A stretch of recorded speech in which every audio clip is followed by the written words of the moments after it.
शरद पवारांना राजकारणातील चाणक्य म्हटले जाते, कारण त्यांनी असे फासे टाकले की त्याच्यात चांगले चांगले लोक फसले। म्हणजेच पार्टीचे आमदार फोडून सत्तेसाठी केवळ दुसऱ्या पक्षाशी हात मिळवणं हे त्यांचं वैशिष्ट्य आहे। आणि मेन म्हणजे आपल्या खुर्चीसाठी ते काही करू शकणारे म्हणजे शरद पवार। आपण आज या व्हिडिओत त्यांच्या लहानपणापासून तर आतापर्यंतचा खुर्चीसाठीचा संघर्ष बघूया।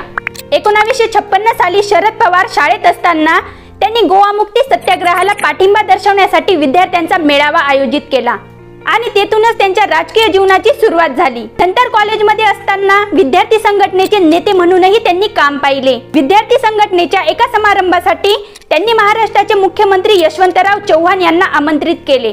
त्या प्रसंगी पवारांनी केलेल्या भाषणामुळे यशवंतराव चव्हाण अतिशय प्रभावित झाले। नंतर चव्हाणांच्या सांगण्यावरून पवारांनी युवक काँग्रेसमध्ये प्रवेश केला। चव्हाणांनी पवारांना अनेक वेळी मार्गदर्शन केले। वयाच्या 24व्या वर्षी ते महाराष्ट्र राज्य युवक काँग्रेसचे अध्यक्ष झाले। 1966 साली पवारांना युनेस्को शिष्यवृत्ती मिळाली। त्या अंतर्गत त्यांनी जर्मनी, फ्रान्स, इटली, इंग्लंड या देशांना भेट देऊन तेथील राजकीय पक्षांचा आणि त्यांच्या पक्षबांधणी करायच्या पद्धतीचा जवळून अभ्यास केला। 1967च्या राज्य विधानसभा निवडणुकीत ते बारामती मतदारसंघातून विजयी झाले। वयाच्या 29व्या वर्षी वसंतराव नाईक यांच्या मंत्रिमंडळात त्यांचा राज्यमंत्री म्हणून समावेश झाला। 1972 आणि 1978 या निवडणुकीतही ते विजयी झाले।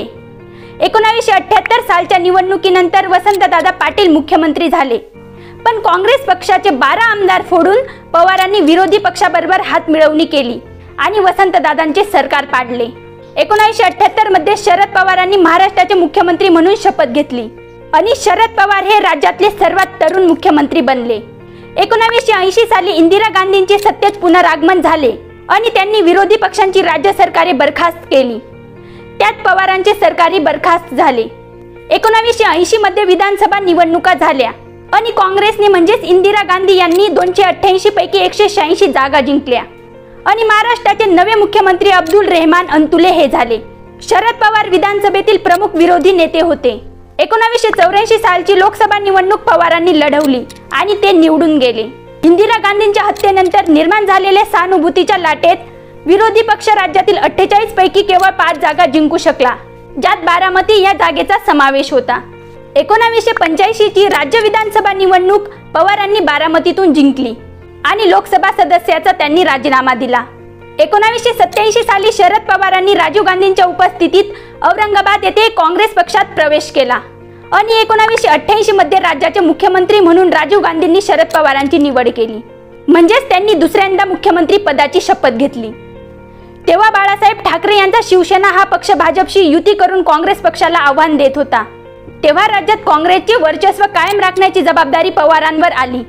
नोव्हेंबर 1989 मध्ये झालेल्या लोकसभा निवडणुकीत काँग्रेस पक्षाने राज्यातील 48 पैकी 28 जागा जिंकल्या, म्हणजेच त्यावर्षी प्रथमच काँग्रेस पक्षाने विधानसभेतील बहुमत गमावले। तरीही 12 अपेक्षा आमदारांच्या पाठिंब्यावर शरद पवार यांनी 4 मार्च 1990 रोजी मुख्यमंत्री म्हणून तिसऱ्यांदा शपथ घेतली। 1991 च्या लोकसभा निवडणूक प्रचारादरम्यान राजीव गांधींची हत्या झाली। जून 1991 रोजी त्यांचा केंद्रीय मंत्री म्हणून प्रथमच शपथविधी झाला। महाराष्ट्राचे मुख्यमंत्री म्हणून त्यांच्या जागी सुधाकरराव नाईक यांची निवड करण्यात आली, मात्र अंतर्गत मतभेदांमुळे नंतर शरद पवारांना पुन्हा एकदा राज्याचे मुख्यमंत्री नेमले, म्हणजेच ते चौथ्यांदा मुख्यमंत्री बनले। 12वी लोकसभा बरखास्त झाल्यानंतर 1999 मध्ये पी.ए. संगमा आणि तारिक अनवर यांच्या साथीने शरद पवारांनी अशी मागणी केली की 13व्या लोकसभा निवडणुकीसाठी काँग्रेस पक्षाने इटलीत जन्मलेल्या सोनिया गांधी ऐवजी भारतात जन्मलेल्या कोणत्याही नेत्याला पंतप्रधान पदाचे उमेदवार म्हणून घोषित करावे। या कारणावरून तिघांना 6 वर्षांसाठी पक्षातून काढून टाकले। नंतर 10 जून 1999 रोजी शरद पवारांनी त्यांच्या राष्ट्रवादी काँग्रेस पक्षाची स्थापना केली।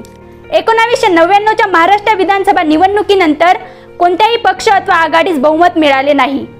2004 मध्ये शरद पवारांनी देशाचे कृषी मंत्री म्हणून सूत्रे हाती घेतली। 2005 मध्ये ते भारतीय क्रिकेट नियामक मंडळाच्या अध्यक्षपदी निवडून आले। 2009 मध्ये केंद्रीय मंत्रिमंडळात त्यांना कृषी ग्राहकांशी संबंधित बाबी, अन्न आणि सार्वजनिक वितरण या खात्यांची धुरा देण्यात आली। 2010 मध्ये त्यांनी आंतरराष्ट्रीय क्रिकेट परिषदेच्या अध्यक्षपदाची सूत्रे स्वीकारली। 2019 मध्ये झालेल्या विधानसभा निवडणुकीत राष्ट्रवादी पक्षाला 52 जागा मिळाल्या। शिवसेना, राष्ट्रवादी आणि काँग्रेस या 3 पक्षांचे मिळून महाआघाडीचे सरकार महाराष्ट्रामध्ये निर्माण करण्यात आले आणि यात शरद पवार यांचा मोलाचा सहभाग होता। यावरून मित्रांनो तुम्ही अंदाज लावू शकता की शरद पवारांनी खुर्चीसाठी किती उचलठेप केलीये, पण खुर्ची काही सोडली नाही। मित्रांनो जर तुम्हाला व्हिडिओ इन्फॉर्मेटिव्ह वाटला असेल तर व्हिडिओला लाईक आणि चॅनलला सबस्क्राइब नक्की करा।